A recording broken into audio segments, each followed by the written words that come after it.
नमस्कार, जय श्री राम। मैं दिव्यांजलि वर्मा, अयोध्या, उत्तर प्रदेश से। और आज एक मुलाकात एहसासों के साथ कार्यक्रम में हमारे साथ राजश्री यादव जी जुड़ी हैं। राजश्री जी, आपका बहुत बहुत स्वागत है हमारे मंच पे। हाँ, जो है राजश्री जी बहुत अच्छी साहित्यकार हैं और अब आगे की बातें हम उनसे ही जानेंगे। तो राजश्री जी, पहले आप अपने बारे में अपना परिचय दीजिए। सभी को सादर नमस्ते।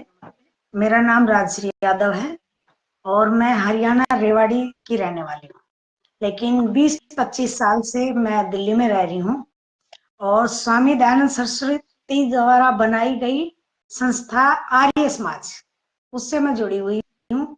कई समाजों के मैं कार्यकारिणी में मंत्री पद पे या कुछ छोटे छोटे पदों पे या आर्य समाज के सदस्य रह चुकी हूँ। बहुत बढ़िया बात है ये तो। जो है मतलब कह सकते हैं कि हम किसी ऐसे इंसान से मिल रहे हैं जिसमें नेतृत्व करने का गुण बहुत अच्छे से है। बहुत अच्छा लगा आपके बारे में जान के, आपसे मिलके। तो रात्रि जी, अब मैं आपसे जानना चाहूंगी कि जैसे कि आप में लिखने की रुचि कब से और कैसे जागृत हुई, मतलब आप साहित्य के क्षेत्र में कब आई? जब मैं स्कूल में थी तो जैसे स्कूल में प्रार्थना होती है तो हम कुछ बच्चे आगे प्रार्थना बोलते हैं, तो मैं तभी से गाना वाना का मुझे थोड़ा अभ्यास रहा।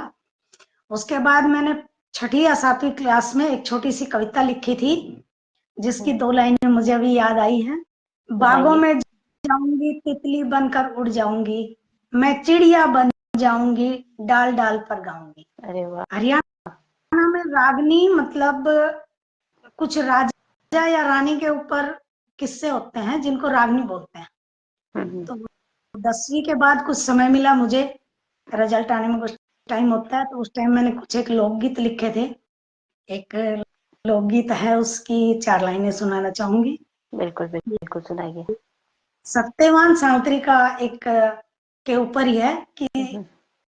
20 वर्ष की होगी पिताजी, तुम्हें छोरा ना मिला। मैं हरियाणवी में ही, ये लोकगीत होते हैं, हरियाणवी में ही बोलूंगी। बिल्कुल। 20 वर्ष की होगी पिताजी, तुम्हें छोरा ना मिला, वो तू गुणवाणी मेरी राजकुमारी, गुणवान ना मिला। रथ पाल की सेना दे दो, वर ढूंढन जाऊंगी, अपनी जोड़ी का वर खुद ढूंढ के लाऊंगी।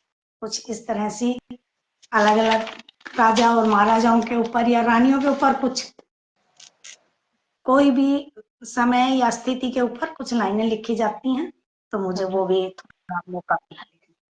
तो बहुत अच्छी बात है ये तो। अब जो है आपने अपनी लैंग्वेज में लिखी, ये भी बहुत अच्छा लगा सुन के। बहुत अच्छा है जो आपने लिखी है ना 6 क्लास में, वो भी बहुत सुंदर लिखी है। देखिए, छोटे बच्चों में उतना नॉलेज नहीं होता और 6 क्लास में ज्यादा बच्चे एकदम दुनियादारी समझ शुरू ही करते हैं। मतलब 6 में जाते ही उनके ऊपर जिम्मेदारी बढ़ने लगती है, और उस टाइम जो आपने लिखा था वो काफी अच्छा लिखा है। मैं इस मामले में सौभाग्यशाली हूँ कि मेरे हम्म। पिताजी साहित्यकार हैं, जो कई पुस्तकें उनकी प्रकाशित हुई हैं, तो अच्छा। शायद मुझे उनसे गॉड गिफ्टेड ये मिला है। बिल्कुल।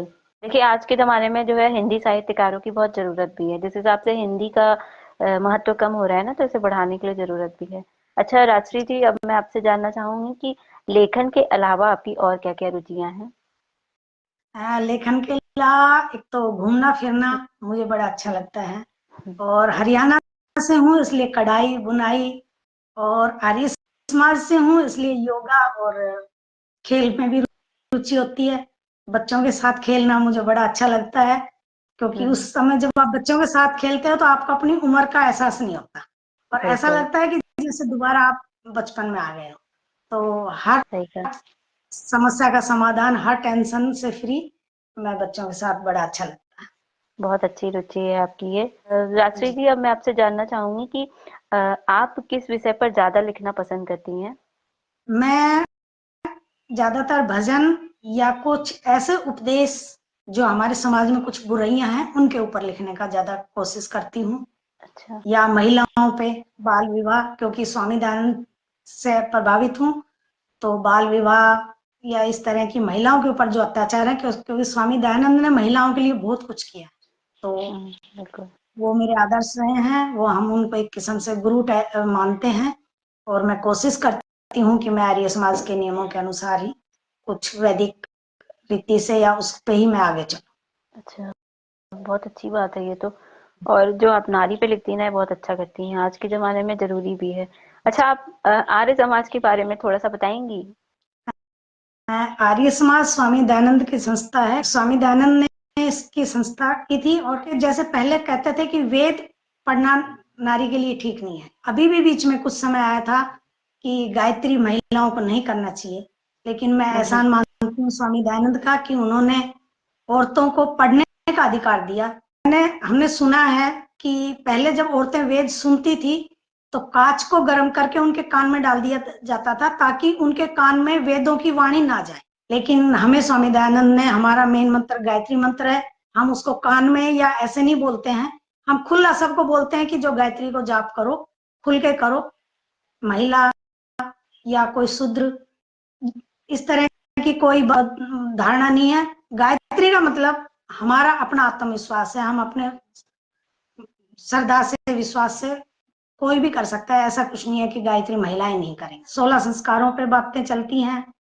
स्वामी जी ने सबको यज्ञोपवीत पहनने का अधिकार दिया है, यहाँ तक कि महिलाएं। हुँ, हुँ। और, और आपको शायद किसी और समाज में मिलेगा या नहीं मिलेगा, मैं किसी की निंदा नहीं कहूंगी, लेकिन आर्य समाज में आपको इतनी अच्छी अच्छी वैदिक विदुषी मिलेंगी जो 16 संस्कार वैदिक रीति से करवाते हैं, फेरे, मुंडन और जो भी संस्कार हैं, जन्म जो 16 संस्कार हैं, संस्कार, हाँ, जन्म संस्कार और दाह संस्कार। उनको नहीं, बताने के लिए स्वामी दयानंद सरस्वती के बारे में हमारे पाठ्य पुस्तकों में भी होता है हाँ, कि बिल्कुल होता है। उन्होंने कि उन्होंने स्वतंत्रता संग्राम में कितने लोगों को प्रोत्साहित किया। जैसे हम इस साहित्य की बात कर रहे हैं, तो उनकी हुँ, पुस्तक है एक सत्यार्थ प्रकाश, जिसको अच्छा।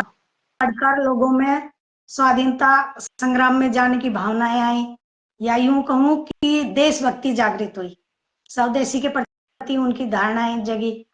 तो जिनके लिए बहुत से हैं, उन्हीं में एक उनके शिष्य हैं स्वामी श्रद्धानंद, जिनका अभी चांदनी चौक में एक बहुत बड़ा मूर्ति लगी हुई है, मूर्ति बोलूंगी मैं तो, प्रतिमा है। तो हुँ, हुँ। उन्होंने भी मतलब जिस तरह अंग्रेजों के साथ युद्ध किया, और उनके बावजूद भी बहुत हैं, लेकिन हम सरदानंद को ज्यादा इसलिए याद करते हैं कि वो बिल्कुल पूर्ण रूप से आर्य समाजी विचारों से ओतप्रोत। बिल्कुल। और जो आप ये दयानंद सरस्वती के बारे में बता रही हैं, मैंने भी पढ़ा है इनके बारे में। और इनकी पुस्तक इनके ऊपर पिक्चर भी बनी है, एक यूट्यूब पे है ये पिक्चर, बड़ी अच्छी पिक्चर है। उसमें जी यही बताया गया है कि कितनी ज्ञानवर्धक बातें इन्होंने बताई, और लोगों में, आप जो अभी बता रही है ना बातें, कि लोगों में जो अंधविश्वास और अमानवीकृत चीजें बढ़ गई हैं, उन सबको खत्म किया है इन्होंने। तो ये जो भेदभाव होते हैं ना, उसे कम करने में और मानवता को बढ़ाने में उनका बहुत योगदान रहा है। अच्छा राजश्री जी, अब मैं आपसे जानना चाहूंगी कि आपको जो है साहित्य के क्षेत्र में अब तक कितनी साहित्यिक उपलब्धियां मिल चुकी हैं? साहित्य के क्षेत्र में काफी हैं। सबसे पहले तो हमारे आर्य समाज के मंच से ही मुझे मिली हुई है। जैसे पहले कोरोना टाइम चल गया था, तो कोरोना टाइम में क्या हो गया था कि हम ऑनलाइन जुड़ते थे। हम्म। तो हमारी आर्य केंद्रीय आर्य परिषद है या आध्यात्मिक पद है, उनसे मुझे सम्मानित किया गया, या यूं कहूं कि प्रोत्साहित किया। हम्म। और अभी आप लोगों से जुड़ने के बाद मानसरोवर है, या ईडब्ल्यू ए जिंदगी है, हम्म। और एक मेरे नाम से है राजश्री साहित्य अकादमी। बढ़िया है ये तो।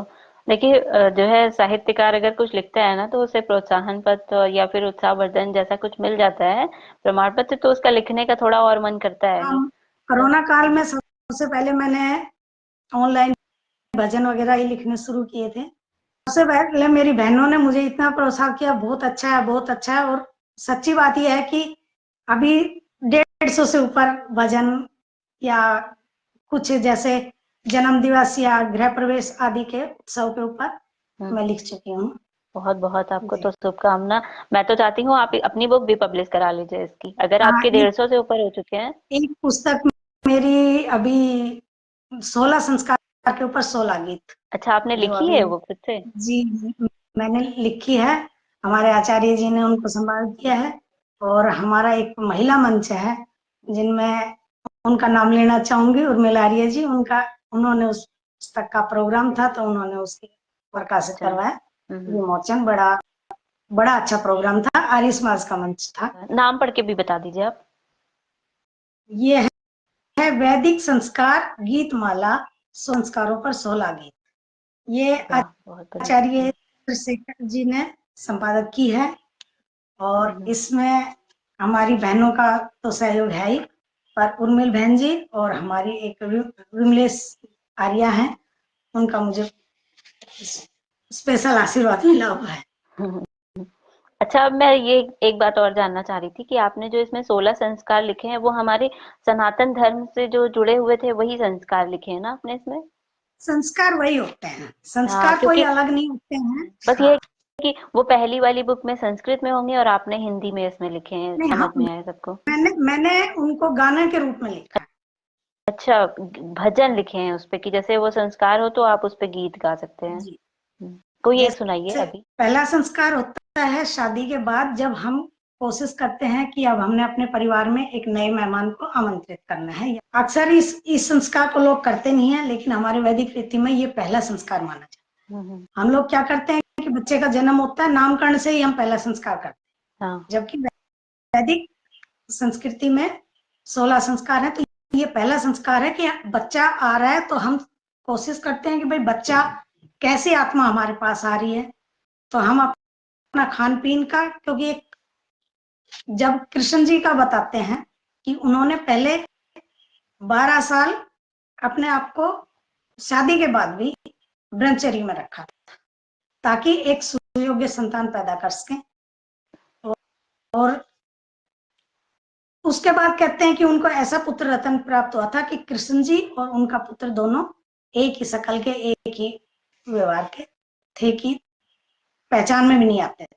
तो कहते हैं कि ये एक संस्कार है कि जिसको आप तन मन से निभाओगे तो आप मन चाहे संतान प्राप्त करोगे। सोचे दोनों मिलके एक नन्हे दीपक से अब कुल को बढ़ाना है। सोचे दोनों मिलके एक नन्हे दीपक से अब कुल को बढ़ाना है। वेदों में गर्भाधान संस्कार जाने उसे आओ हम। अच्छा बीज हो, अच्छी भूमि और जलवायु उत्तम, सादा हमारा खाना हो, सादा बाना एक सुंदर फूल खिलाना है। सोचे दोनों मिलके एक नन्हे दीपक से अब कुल को बढ़ाना है। दोनों स्वस्थ हैं, सही उम्र है, गृहस्थ भी चल रहा मस्त, हंसी खुशी से सब दिन जो गुजरे, आया नहीं कोई कष्ट। हरी भरी ये बगिया स्वर्ग से भी बढ़िया, इसे अब सजाना है। सोचे दोनों मिलके एक नन्हे दीपक से अब कुल को बढ़ाना है। श्री कृष्ण और रुक्मणी ने सीखा संयम और शिष्टाचार, 12 वर्ष ब्रह्मचर्य निभाया, फिर प्रद्युमन सी संतान। हम भी करें कुछ ऐसा कृष्ण रुक्मणी जैसा, जो प्रद्युमन पाना है। सोचे दोनों मिलके एक नन्हे दीपक से अब कुल को बढ़ाना है। हृष्ट पुष्ट और सुंदर संतान होगी तो होगा कुल का नाम, योद्धा तपस्वी और ज्ञानी बनेगा तो होगा कुल का नाम। सुंदर सा चित्र बनाओ, रंगों से सजाओ, उसे फिर बुलाना है। मैं एक इसमें छोटी सी लाइन बोलूंगी कि अक्सर हमारे घरों में होता है कि जब कोई पत्नी पेट से होती है तो घर में किसी का चित्र लगाते हैं। हाँ। हम लोग बोलते हैं कि ये चित्र बनाओ, ऐसा पुत्र होगा। तो वो एक चित्र कहते हैं ना, किस लिए?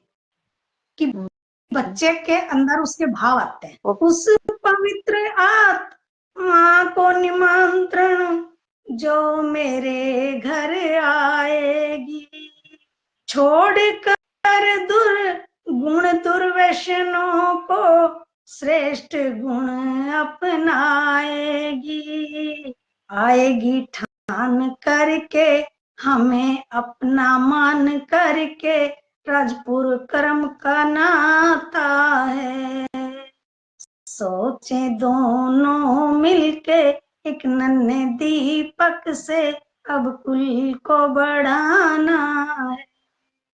धन्यवाद। बहुत ही अच्छा था ये गाना। और मुझे तो पता है, मुझे सबसे ज्यादा खुशी इस बात की है कि आप जो है आज के टाइम में, जब जो है इतना आधुनिक सब लोग हो गए हैं और इन सब चीजों में यकीन नहीं करते, लेकिन आप जो है इस तरह की बुक लिख के वापस जो हमारा संस्कार और हमारी संस्कृति थी ना, उसको वापस लोगों के बीच में ला रही हैं। ये बहुत अच्छा काम कर रही हैं आप, है ना। किसी बहाने लोग पढ़ेंगे, उनमें विश्वास जागेगा। और देखिए, अब जैसे आपने बताया ना कि आजकल माएँ कोशिश करती हैं, तो अगर उन तक ये चीजें भी जाएंगी कि ऐसा करने से हमें अच्छा पुत्र मिलेगा, तो वही है, हमारा जो पुराना संस्कार संस्कृति थी वो वापस आएंगे। बहुत अच्छा लगा, और गाना भी बहुत अच्छा लगा मुझे आपका। अब मैं आपसे जानना चाह रही थी कि आपके अनुसार समाज के लिए साहित्यकार के क्या कर्तव्य और जिम्मेदारियां हैं? जहां तक मेरी सोच है, समाज और साहित्य दोनों के प्रति साहित्यकार के बराबर की दायित्व बनता है। साहित्यकार की कलम स्वतंत्र होती है, वो अपने विचारों को जिस भी तरह पेश करेगा समाज में, वही चीजें हम बच्चे सीखते हैं। साहित्यकार की कलम स्वतंत्र है तो वो अपने विचार भी खुल के रखेगा। यदि वो निष्पक्ष और निडर होकर लिखता है तो एक अलग ही अपने मन के विचारों को, जैसे मैं अभी आपको बोल रही थी कि भाई मैं आर्य समाज से वैदिक विचारों हूं, तो यदि मैं एक साहित्यकार के दृष्टि से यदि मैं वैदिक विचारों के ऊपर ही कुछ लिखती हूँ, उसी को लोग पढ़ते हैं, तो जरूर जैसे आप कह रहे हो कि भाई पुरानी चीजें बच्चे सीखेंगे कि वैदिक रीति हमारी क्या थी। बिल्कुल। समाज को एक दर्पण होता है साहित्यकार की, उसकी प्रतिमा को हूबहू उसका रंग रूप वो पेश करता है अपनी कलम से। जैसे पहले जमाने में क्या होता था कि जब स्वतंत्रता संग्राम हुआ था तो साहित्यकारों ने कविता के रूप में, गानों के रूप में इतने देशभक्ति और इतनी चीजें लिखी कि घर घर से बच्चा स्वतंत्रता संग्राम के लिए कूद पड़ा। जैसे मैंने अभी बताया कि सत्यार्थ प्रकाश पढ़ के कितने ही लोगों के मन विचार बदले। बिल्कुल। और अभी ताजा यदि बोला जाए तो ताजा में अभी राम मंदिर बना था, ये एक साहित्यकारों की प्रेरणा थी कि घर घर में उन्होंने राम के भजन, राम की कहानियां और हर कोने को राम में बना दिया। कहते हैं ना, जहाँ तलवार काम नहीं आती वहां कलम काम आती है। और जी जो जी हम तलवार से नहीं कर सकते हैं वो हम कलम से आराम से कर सकते हैं, बिना खून खराबा किए और बिना हिंसा किए। जी। एकदम। आपने जो है, जो एक बात होती है ना कि साहित्यकार अपनी कलम से और अपनी पुस्तक से, अपने विचारों से समाज में क्रांति ला सकता है, उसको आपने पूरा जो है उसको परिभाषित कर दिया है। राजश्री जी, मैं आपसे जानना चाह रही थी कि एक लेखक के लिए दूसरे लेखक की पुस्तक पढ़ना कितना जरूरी होता है? नंबर एक तो यदि आप किसी को पढ़ोगे नहीं तो जी। आप साहित्यकार बन ही नहीं पाओगे। साहित्यकार हमें समाज में इतनी अच्छी कविताएं, गजल, छंद दे के जाता है कि यदि हम उनको ना पढ़ेंगे तो हम उनको अपने हिसाब से तोड़ मरोड़ के कुछ और लिखेंगे और हम साहित्य को अलग ट्रैक पे ले जाएंगे। यदि आपको उसी ट्रैक पे चलना है, उसी साहित्य के साथ आपने न्याय करना है, तो आपको अपने से बड़े साहित्यकार को पढ़ना पड़ेगा। और छोटों को पढ़ने के लिए, क्योंकि ये धारणा छोड़ दो कि हमसे छोटों को क्या पढ़े, क्योंकि कई बार हमें छोटों से बहुत कुछ सीखने को मिलता है। अभी भी मेरे पास तो पुस्तकों का भंडार रखा हुआ है। हम्म। मैं तो जब भी समय होता है कोई भी कुछ भी पढ़ने की कोशिश करती हूँ। पर हाँ इतना थोड़ा जरूर है कि मैं वैदिक साहित्य ज्यादा पढ़ती हूँ। भजन, क्योंकि हमारे पति जी रहे हैं बहुत अच्छे भजन उपदेशक, जिन्होंने इतने भजन वो लिखे हैं कि हर एक भजन में उनमें एक उपदेश होता है। किसी भी विषय पे आप वो लिखेंगे, किसी भी बुराई पे वो लिखेंगे, तो साथ में साहित्यकार किसी बुराई पे कुछ लिखता है तो साथ में उसका समाधान। यदि बिल्कुल। आप नशा मुक्ति ले लीजिए, बाल विवाह की अभी मैं बात कर रही थी, तो यदि वो लिखते हैं तो उनका ये होता है कि आप नशे में जा रहे हो तो बच्चों को कैसे बचाया जाए, या बच्चों को नशे के वो बताया जाए कि इससे ये आपका नुकसान होता है। खाना पानी, वैदिक रीति, उठना सोना, वो सब भजनों के या किताबों के माध्यम से आप बहुत कुछ जान पाओगे। क्योंकि घर में तो माँ बाप सिखा सकते हैं, लेकिन जो पुस्तक जैसा गुरु आपको यदि कहीं मिलता है तो उसमें छोटा बड़ा कोई नहीं होता, वो आपको बहुत कुछ सिखाता है। आप उम्र में मेरे से छोटे हो, लेकिन जब मैं आपकी रचनाएं पढ़ती हूँ या देखती हूँ तो हमें और हौसला मिलता है कि ये बच्चे ऐसा कर रहे हैं तो हम क्यों ना और कुछ अच्छा। शुक्रिया आपका, शुक्रिया। जो है जैसे एक आपने कहा ना, साहित्यकार का काम होता है कि वो समाज को सही दिशा दे, तो वही है कि जब कुछ गलत दिखता है तो फिर हाथ रुकता नहीं है, वो फिर बढ़ चलता है। और फिर कुछ दिमाग में अगर ख्याल आता है तो जब तक उसे लिख के और लोगों तक पहुंचा ना दो अपना मैसेज, तब तक रुकता नहीं है।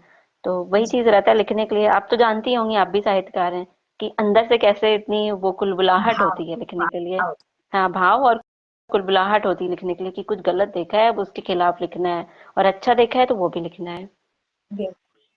हाँ नहीं, तो अच्छा ही लिखा जाता है, गलत तो आप जब लिखने लगते हो ना तो एक आपका कर्तव्य बन जाता है।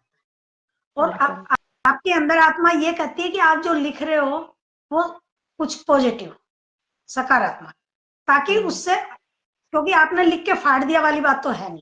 लिख के फाड़ रहे हो फिर तो आप कुछ भी लिखिए और फाड़िए। बिल्कुल।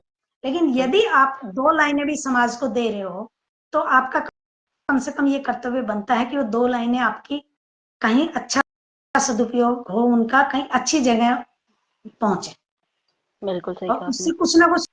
कुछ ना कुछ उससे अच्छा ही बच्चा सीखेगा। चलिए, अच्छा, अब कार्यक्रम को आगे बढ़ा के हम अब मैं जानना चाह रही थी आपसे कि नवोदित साहित्यकारों के लिए आप कुछ लेखन के टिप्स देना चाहेंगी? पर हाँ, ये इतना जरूर कहूंगी आने वाली पीढ़ी से कि साहित्य को उसी मोड़ पे ले जाएं जहां जहां से शुरू हुआ था। साहित्य की एक मर्यादा है, उसी पे चलें। अच्छा, अब मैं आपसे जानना चाह रही थी, आपकी जो है पसंदीदा साहित्यिक विधा कौन सी है? लेकिन मैंने बताया ना कि मैं तो वैदिक उस पर ज्यादा होती हूँ। अभी तो फिलहाल तो 16 संस्कार पे ही अटकी हुई थी, क्योंकि स्वामी हम्म। दयानंद की काफी पुस्तकें हैं और कुछ वेद मंत्र होते हैं जिनके छोटे छोटे अर्थ होते हैं, उनको पढ़ने की समझने की कोशिश करते हैं हम लोग। हम्म। या भजन रुचि होती है मेरी, तो भजन जो भी वैदिक भजन होते हैं उनको मैं पढ़ती हूँ, सुनती हूँ। अच्छा, मतलब आप क्या ये कह सकते हैं कि आप भक्ति भक्ति में ज्यादा वो इंटरेस्ट जी लेती हाँ, हैं? मेरा लिखने का मकसद ही यहाँ से शुरू हुआ था, क्योंकि कोरोना अच्छा। टाइम में बड़ा अकेलापन और बड़ा हो रहा था, तो लोग अपनी अपनी हम्म। तरीके से प्रार्थना कर रहे थे। बिल्कुल, तो, तो आपने ये चुना। तो मेरा ये चुना, और कुछ था कि कुछ लिखा, बहनों ने प्रोत्साहन किया, और बेटी के बर्थडे पर, जन्मदिन पर मैंने कुछ लिखी लाइनें, तो उसको पसंद आई। तो उसने कहा कि आप इनको मम्मी पूरा लिख के भेजो मुझे एक बार। मैंने उसको पूरा लिख के भेजा और बोली आप इसको जरा गुनगुना के भेजो। तो उसको लगा कि हाँ आप लिख सकते हो, आप इतने सालों से क्यों नहीं लिख रहे थे। बिल्कुल। तो मैंने कहा कि ये कुछ था, लेकिन वो समय इतना कोरोना टाइम था, तो उस टाइम सिर्फ भक्ति के अलावा कुछ नहीं दिखाई दे रहा था। सही कहा तो, आपने। तो भगवान को एक हम साथी बना के, मित्र बना के चले। आपका एक टैलेंट, एक जो है गुण था, वो छुपा गुण था, वो भगवान की जी कृपा से वो बाहर आया। जी। बहुत अच्छा लगा आपके बारे में जान के। आप तो पूरा भक्त हैं और भक्ति से परिपूर्ण है। बना लो मन को तुम पावन, यहाँ भगवान बसते हैं, यहाँ भगवान छल कपट कोई यहाँ भगवान बसते हैं, यहाँ भगवान बसते हैं। करो संध्या हवन दिल से, ओम का नाम तुम ध्याओ, अपनाओ चारों वेदों को, यहाँ भगवान बसते हैं, यहाँ भगवान बसते हैं। करो माँ बाप की सेवा, उन्हीं से जीवन पाया है, उन्हीं से जीवन पाया है। उन्हें दुख हो न जीवन में, यहाँ भगवान बसते हैं, यहाँ भगवान बसते हैं। दीन दुखिया अनाथों को तन मन से सहारा दो, तन मन से सहारा दो। कोई भूखा नहीं सोए, यहाँ भगवान बसते हैं, यहाँ भगवान बसते हैं। भरो धन धान्य से जीवन, लेकिन वह नेक कमाई हो, लेकिन वह नेक कमाई हो। दान सुपात्रों को देना, यहाँ भगवान बसते हैं, यहाँ भगवान बसते हैं। देश भक्ति भी तुम सीखो, धर्म भक्ति भी अपनाओ, धर्म भक्ति भी अपनाओ। राज्य अपमान न हो देखो, यहाँ भगवान बसते हैं, यहाँ भगवान बसते हैं। बहुत बढ़िया, बहुत सुंदर था। ये जो आपने राग पे गाया ना, दूसरी राग पे, ये बहुत अच्छा लगा। मैं आपको बताऊं, अपना पर्सनल बताऊं, अगर मेरा व्यक्तिगत अनुभव जो है, जब इस तरह की कविताएं कोई सुनाता है ना, जैसे मतलब अपनी लिखी कविता को दूसरी राग पे कोई गाता है, तो काफी ज्यादा रोचक लगता है सुनने में, है ना। फिर मन करता है कि हाँ सुने, उनके बोल भी सुने, और कितना अच्छे से उन्होंने गाया है। तो आपने भी जो गाया ना, बहुत अच्छे से गाया है उस राग पे। मैं इतना अच्छा नहीं गा सकती हूँ, लेकिन ये भजन एक क्राउ पे भी डाला हुआ है, और एक दूसरे हमारे आर्य समाज के जो भजन उपदेशक हैं, वो बड़ा अच्छा गाते हैं, उन्होंने गा गा के अपने यूट्यूब पे भी डाला हुआ है। हमारे सुमन जी हैं, उन्होंने इनको गाया। पर आपने बहुत अच्छा गाया, अच्छा लगा मुझे बहुत कोशिश आपका गीत सुन के। कोशिश की मैंने। धन्यवाद। देखिए, कोशिश करने से ही आदमी सीखता है ना। तो अभी आपने छोटी कोशिश की है, मुझे लगता है कि अगर आप रोज रोज प्रैक्टिस करेंगी तो एक दिन आप परफेक्ट हो जाएंगी। मैं एक कविता आपको सुनाना चाहूंगी हम्म। कि सुनाइए, हम स्वागत है। बच्चों को वैसे नहीं सिखा सकते, लेकिन कविता रूप में यदि हम बोलते हैं तो बच्चे बहुत जल्दी सीखते हैं चीजों को। तो मैंने एक कविता लिखी थी स्वास्थ्य के ऊपर। सुनाइए। स्वास्थ्य खराब की देवें दुहाई, स्वास्थ्य खराब की देवें दुहाई, करना कोई काम नहीं, पेट मटकली गोडे ढीले, चलने को लाचार से, चलने को लाचार से। सुबह उठना भूल गए, सुबह उठना भूल गए, एसी में कमल ओढ़ रहे, 4 बजे उठ करे योग, वो घोड़े जैसे दौड़ रहे, वो घोड़े जैसे दौड़ रहे। सुबह नाश्ता राजा जैसा, सुबह नाश्ता राजा जैसा, पर उसका कोई होश नहीं, 4 समोसे खा चटनी से, फिर बोलेंगे भूख नहीं, फिर बोलेंगे भूख। बिल्कुल सही कहा। नहाने का जो नियम बना, हम्म, क्योंकि सुबह संध्या हवन करते थे, पहले माएँ बोलती थी पहले नहा के आओ तब खाना दे। हम्म, नहाने का जो नियम बना था उसको भी दुनिया भूल गई। संध्या हवन करे प्रतिदिन तो तन मन स्वस्थ बने क्यों नहीं, तो तन मन स्वस्थ बने। चावल, दाल, सलाद, हरी सब्जी और रोटी फूली। आजकल तो पिज्जा बर्गर का जमाना है। बिल्कुल। चावल, दाल, सलाद, हरी सब्जी और रोटी फूली फूली, इंद्रधनुष सी थाली हो, तो जो 7 रंगों से सजी हुई, जो 7 रंगों से सजी।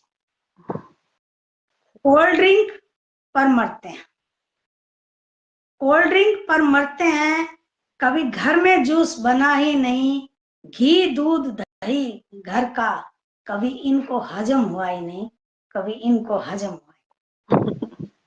4 कदम भी चलना हो, 4 कदम भी चलना हो तो ऑटो कैब बुलाते हैं। सुबह शाम सैर, सुबह शाम पैदल चलते, वो कभी ना पैर दबाते हैं, वो कभी ना पैर दबाते हैं। अभी 60 साल की हूँ फिर भी पैर, अभी घुटनों में या कमर में अभी कोई दर्द नहीं है। सही है।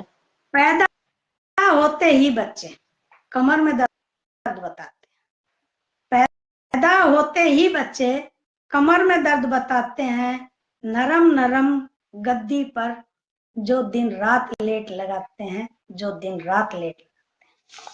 मार पाल थी, जिसको आलथी पालथी बोलते हैं, जो इतनी हाँ देर हाँ। से मैं अभी बसी बैठी हूँ। अच्छा। मार पाल थी बैठ शांति से, मन को भी कभी ठंडा। भाग दौड़ की दुनिया में कभी अपने लिए भी सोचा कर, कभी अपने लिए भी सोचा कर।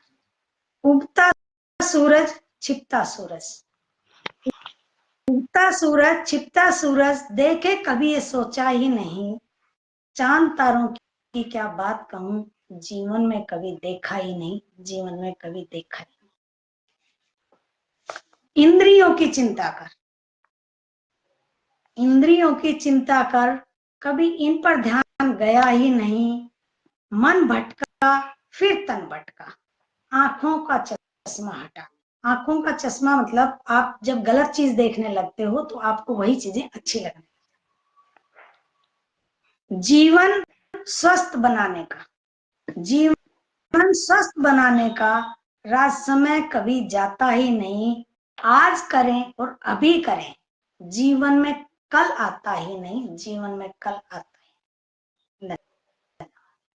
बहुत बढ़िया बताया। मैं तो कहूंगी कि इसमें से कुछ कविता जो आपने सुनाई है, इसमें से कुछ गुण मेरे अंदर भी हैं। बिल्कुल। अच्छा, एक बात ये भी है कि आजकल कंपटीशन बहुत ज्यादा बढ़ गया है, तो एक इंसान है वो ये सोचता है ना कि वो हर चीज में आगे रहे, तो वो सोचता है कि रात भर हम जाग के पढ़ाई कर लें जिससे पढ़ाई में आगे रहें, फिर सुबह जो है हम टाइम मिले तो कुछ और कर लें, उसके बाद कुछ और कर लें। मतलब ऑल टोटल हर चीज में वो बिल्कुल, अपडेट रहना चाहता बच्चे है। भी बच्चे भी ऑलराउंडर हो रहे हैं। हम्म, आजकल हम बच्चों को सिखाते हैं, आजकल तो बच्चे वही बात साहित्य और फोन से बहुत कुछ सीख रहे हैं। तो बिल्कुल। ऐसा नहीं है कि बच्चे उनको अपनी पता नहीं है, लेकिन कभी कभार ऐसा होता है कि माँ बाप जो सिखाते हैं, कभी कभी हमारी भी मजबूरियां हो जाती हैं कि बच्चा रात को इतना लेट सोया, अब सुबह इसको कैसे जगाएं। बिल्कुल सही कहा। फिर थोड़ा दया आती समय, है ना कि देखो इतना। और मैं तो ये भी कहती हूँ यदि जो बच्चा समय के साथ चले हाँ। वही रेस में आगे निकल सकता है। यदि आप पुराने जमाने की बातें करते रहेंगे और उसमें, तो फिर आज के समय में बच्चा अपने आप को पीछे ही रख ले, वो फिर स्वास्थ्य, खाली स्वास्थ्य में ही चला जाएगा। लेकिन आपकी जो कविता थी ना वो आजकल के बच्चों पे व्यंग थी, और मुझे लगता है उसे पढ़ के हो सकता है बच्चे कुछ अपने आप में बदलाव करेंगे जरूर। वही होता है कि सिखाने के लिए कुछ ना कुछ करना पड़ता है हमें। हम्म, तो ये साहित्यकार का वही बात हो रही थी, ये साहित्यकार का एक कर्तव्य होता है कि समाज की बुराइयों पर आप लिखो, तो बच्चों उजागर के करो। कान में जाएगी, तो कहीं न कहीं अभी इनमें 4 चीजें 5 चीजें लिखी है, तो एक चीज बच्चा जरूर कभी न कभी धारण करे। बिल्कुल। मैं खुद ही हंसने लगी यही सोच के कि आपने तो जैसे लग रहा है मेरे ऊपर ही लिख दी है, कुछ बातें मेरी भी उसमें थी। सभी अच्छा, अब मैं सभी। कार्यक्रम को आगे बढ़ाते हुए आपसे जानना चाह रही थी कि आपको हमारे श्री राम साहित्य सेवा संस्थान से जुड़ के कैसा लगा? सबसे अच्छा तो मेरा आज का एक्सपीरियंस रहा है कि मैं जिंदगी में पहली बार ही आपसे लाइव इस तरह का प्रोग्राम देख रही हूँ, कर रही हूँ और कर पा रही हूँ। जी। स्टार्टिंग में आपने देखा था, मैं एक बार हिचकिचा गई थी, आपने स्वामी दयानंद के बारे में पूछा, मैं उसके बारे में बहुत जानती हूँ लेकिन मुझे बोलने की हिम्मत नहीं पा रही थी, हाँ, हाँ। किस तरह के क्या समझ जाएगा क्या नहीं। और दूसरा तो मुझे बहुत प्रोत्साहन मिलता है यहाँ से, और इस पे एक मैं छोटी सी कविता लिखी भी थी, आप तक भेजी है, मैं उसी को एक बार गुनगुना देती हूँ। श्री राम साहित्य मंच मिल गया है ऐसे, श्री राम साहित्य मंच मिल गया है ऐसे, ख्वाबों को पंख मिल गए हों जैसे।